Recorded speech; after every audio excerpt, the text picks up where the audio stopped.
Hello students and welcome back to the virtual class of Gyan Manjari Vidyapit Mova.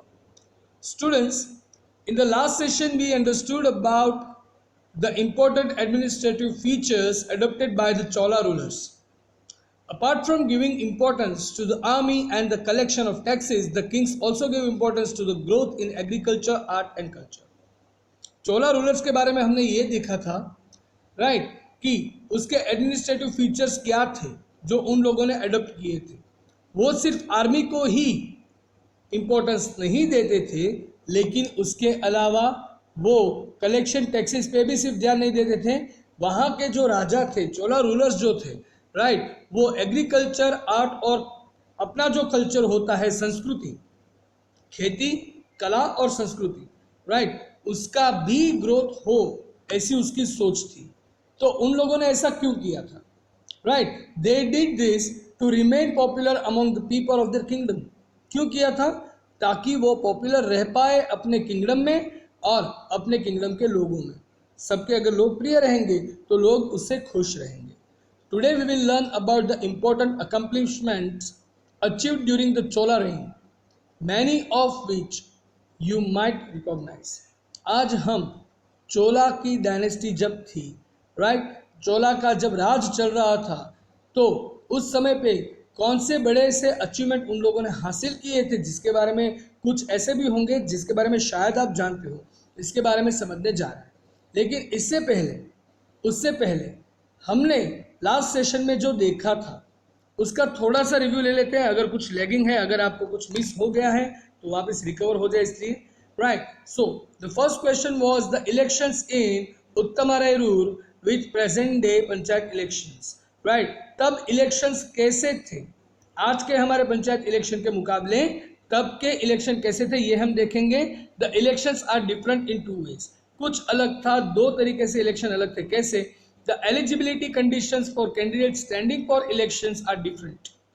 उस समय पे election के लिए खड़ा रहना है या फिर आज के समय में, इन दोनों में जो एलिजिबिलिटी है यानी कि उसकी जो योग्यता जो है वो दोनों के लिए अलग अलग पाई जाती है राइट। उत्तमारायरूर इलेक्शन जो थे उस समय पे राइट, इन दैट ओनली दोस्त with property were eligible for elections. हमने ये देखा था कि जिसके पास प्रॉपर्टी है सिर्फ वही इलेक्शन में खड़ा रह सकता है, not everybody can participate right. और आज की तारीख में अगर पंचायत इलेक्शंस की बात करें, there are no such property owing conditions. ऐसी प्रॉपर्टी की कोई भी कंडीशन आज की तारीख में पंचायत इलेक्शन में नहीं है, लेकिन उस समय पे था ऐसा इलेक्शन में कि नहीं भाई, आपके पास अगर प्रॉपर्टी है तो ही आप इलेक्शन में पार्ट ले सकते हो, तो ही आप स्टैंड हो सकते हो इलेक्शन में, तभी आप चुनाव के लिए खड़े हो सकते हो राइट।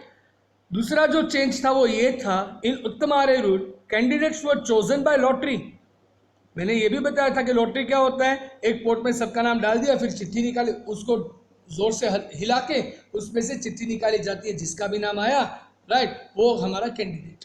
तो कैंडिडेट जो था वो लॉटरी से चूज किया जाता था, और आज की तारीख में इलेक्शन होते हैं राइट। और हम आज की तारीख में जो इलेक्शन है राइट, वो मोर डेमोक्रेटिक है। क्यों? क्योंकि उस समय पे लॉटरी होता था। इस समय पे हम क्या कर रहे हैं, हम सबको अलाउ कर रहे हैं कि हर कोई अपने नेता को वोट दे, जिसको सबसे ज़्यादा वोट मिले, यानी कि जो सबसे ज़्यादा लोकप्रिय है। इसका मतलब ये हुआ कि जिसके ऊपर सबसे ज़्यादा लोगों को भरोसा है वही हमारा सरपंच बनेगा, वही इलेक्शन जीतेगा राइट। सो ये डिफरेंस तब के और अब के इलेक्शन में है। दूसरा, what were the functions of the village council at the Nadu.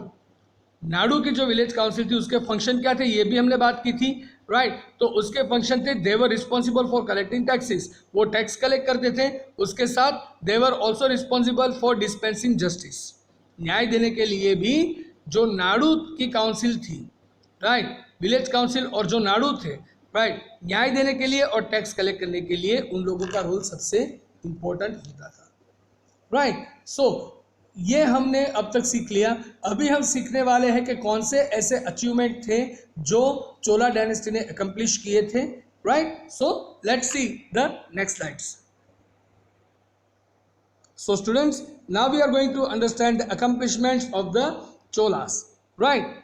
तो at each and table, sorry, it is not the thing to be read right. If you have the NCERT book Then you can read about the page number 23 and 24 and 24 and 25. Right? If you don't have, we have the different answers over here.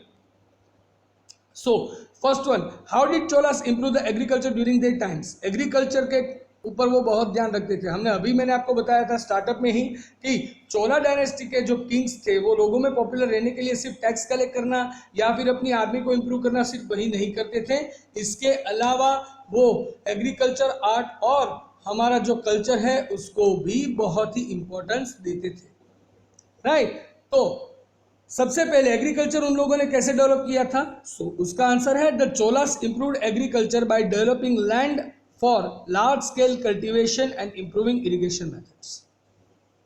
Large scale cultivation यानी कि बहुत ही बड़ी मात्रा के अंदर खेती करने के लिए और उसमें से अच्छा सा क्रॉप लेने के लिए. राइट?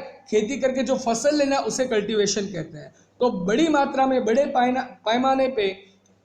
पैमाने पे फसल लेने के लिए और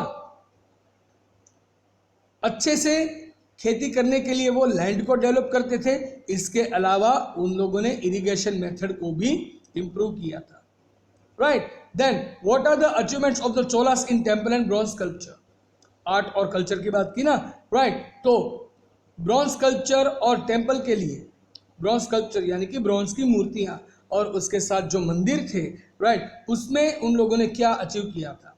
so the achievements of the Cholas in temple and bronze culture include the building of big temples which became the centres of settlements.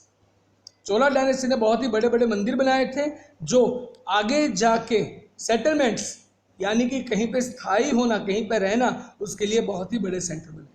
तब मंदिर के, जब कोई बड़ा सा मंदिर बनता है तो उसके आसपास लोग रहना शुरू करते थे. राइट? सो वो एक केंद्र स्थान बने के जहां पे लोग आके सेटल हो पाए. इसके अलावा the temples were also the centres of craft production. Different art और क्राफ्ट के प्रोडक्शन के लिए भी टेम्पल एक सेंटर बन जाता था. वहां पे लोग अलग अलग आर्ट और क्राफ्ट बनाते थे और बेचते थे. The Cholas bronze sculptures were considered some of the finest in the world. और चोला में ब्रॉन्ज की जो मूर्तियां बनाई जाती थी, ऐसा माना जाता था कि वो विश्व में सबसे अच्छी है. It was the finest. सबसे अच्छी मूर्तियां अगर कहीं पे बनती थी तो वो थी चोला के मंदिर में. Right? Then in each box of the table given below list an accomplishment of the Cholas in art, agriculture and architecture and state why that achievement was important for ordinary people. तो आर्ट, एग्रीकल्चर और architecture के अंदर चोला ने क्या क्या हासिल किया था, क्या अकम्प्लिशमेंट था उसका, और सामान्य लोगों के लिए, नॉर्मल लोगों के लिए वो क्यों इतना इंपॉर्टेंट था, ये हमें बताना है. राइट? तो ऐसा बॉक्स बना लीजिए पहले, आर्ट, एग्रीकल्चर और आर्किटेक्चर, और बनाने के बाद हम इसको समझेंगे. सबसे पहले आते हैं bronze sculptures were popular in temples.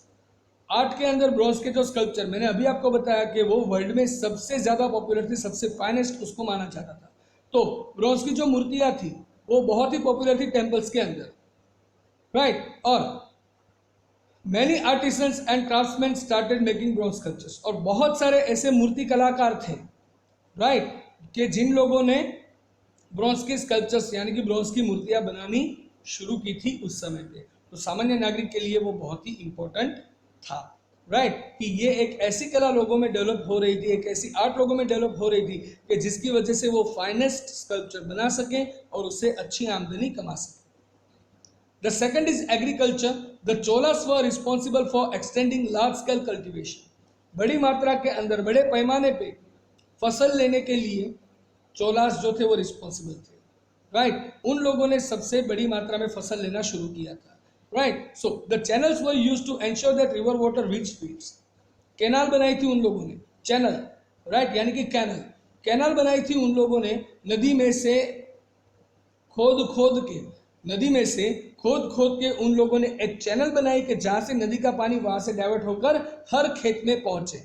Right? अगर जब लोगों को अच्छा पानी मिला तभी तो अच्छी फसल हुई होगी. राइट? सो एग्रीकल्चर लेवल में उन लोगों ने इरिगेशन सिस्टम स्टार्ट किया कि जिससे बड़ी मात्रा में वो फसल ले पाते थे. Right? And the last is the architecture. Architecture यानी कि बिल्डिंग. राइट? तो big temples were built by Rajaraja and Rajendra. उस समय के राजा थे राजराजा और उसके बाद राजेंद्र. उन दोनों राजाओं ने बहुत ही बड़े बड़े टेम्पल्स बनाए थे। और टेम्पल्स का यूज क्या होता था हम सबको पता है, क्राफ्टमैन के लिए वो एक मार्केट प्लेस बन जाता था, राइट। वहां पे लोग सेटल होते थे, जितना बड़ा टेम्पल उतनी बड़ी सेटलमेंट वहां पे पाई जाती थी। So this temples had market places. ये सारे टेम्पल्स जो थे वहां पे मार्केट प्लेस थे, जहां पे लोग आकर कुछ काम करके अपनी दिन की आमदनी कमा सकते थे, right. So this is how the differences were made by the Chola dynasty. Chola के जो राजा थे, राइट, चोला के राजाओं ने कैसे चोला के राजाओं ने कैसे ये सब कुछ हासिल किया होगा, तो इसकी बात हमने की कि वो सिर्फ और सिर्फ सेना पे या फिर टैक्सेस पे ध्यान ना देकर आर्ट, एग्रीकल्चर और बिल्डिंग के ऊपर भी ध्यान देते थे। टेम्पल्स बनाते थे, लोगों को प्रोत्साहन देते थे ताकि वो पॉपुलर रह पाए, राइट, और वो अच्छे से एक राजा साबित हो। तो आर्ट के अंदर स्कल्पचर की बात की हमने, एग्रीकल्चर में कैसे बड़ी मात्रा में फसल उगाई जाती थी और उसके साथ साथ कैसे इरिगेशन का डेवलपमेंट हुआ, right. And apart from that architecture में कौन से मंदिर बनाए ऐसे बड़े बड़े कि जिसका आगे जाके बहुत ही हेल्प मिला हम सबको एक प्रॉपर सेटलमेंट के लिए, राइट, उसकी प्रॉस्पेरिटी के लिए, राइट। सो ये था हमारा आज का session guys. Now we are going to see certain pictures, right, और उसी पिक्चर्स के हिसाब से प्रैक्टिस क्वेश्चन नंबर 6.4 था, right. So let us see the practice question 6.4, जिसके बेस पे है वो SB11 आप लोग ओपन करोगे और SB11 में आपको कुछ पिक्चर्स मिलेंगे, right. So let us see the SB11। So students, जैसे मैंने आपको अभी बताया कि 6.4 जो है वो प्रैक्टिस क्वेश्चन है, राइट, जो प्रैक्टिस क्वेश्चन हमने अभी समझा, राइट, तो वो हमें करना है एक पिक्चर के हिसाब से। तो वापस मैं आपको बता दूं कि आपके SB11 पे ये जो बॉक्स है वो आपको कंप्लीट करना है सबसे पहले। तो यहाँ पे अगर हम देखें तो आर्ट का एक पिक्चर हमें दिख रहा है जहाँ पे ब्रॉन्ज स्कल्पचर और पेंटिंग्स दिखी जाती है। तो बहुत सारे ऐसे आर्टिसंस थे, बहुत सारे ऐसे क्राफ्ट्समैन थे कि जो ऐसी अलग अलग कलाकृतियां बनाते थे और जिससे वो अच्छा सा अचीवमेंट करते थे, राइट। और इसी कला को प्रोत्साहन मिलने की वजह से the bronze sculptures from the Chola dynasty were very much famous and they were known as the finest sculptures ever, right, सबसे अच्छी मूर्तियां इसको माना जाता था। इसके अलावा अगर एग्रीकल्चर की बात करें तो बड़े पैमाने में बड़े खेत के अंदर अच्छी सी फसल उगाई जाती थी और उसका श्रेय जाता है the irrigation system of that time, right. उस समय पे उन लोगों ने इरिगेशन का सिस्टम फाइंड आउट किया था, नदी में से खोद के खेत तक एक कैनाल बनाई और उस कैनाल से सारे खेतों में पानी दिया जाता था, राइट। और आर्किटेक्चर, बहुत सारे मंदिर बनाए थे, राइट, और हर एक मंदिर के आसपास लोगों का सेटलमेंट होता था, वहाँ पे मार्केट बनती थी और उसी मार्केट से लोग अपना कारोबार चलाते थे, right. So practice question number 6.4 तो हमने देख ही लिया है, तो वो आप सबको SB11 में अच्छे से लिखना है, तीनों बॉक्स फिलअप करना है।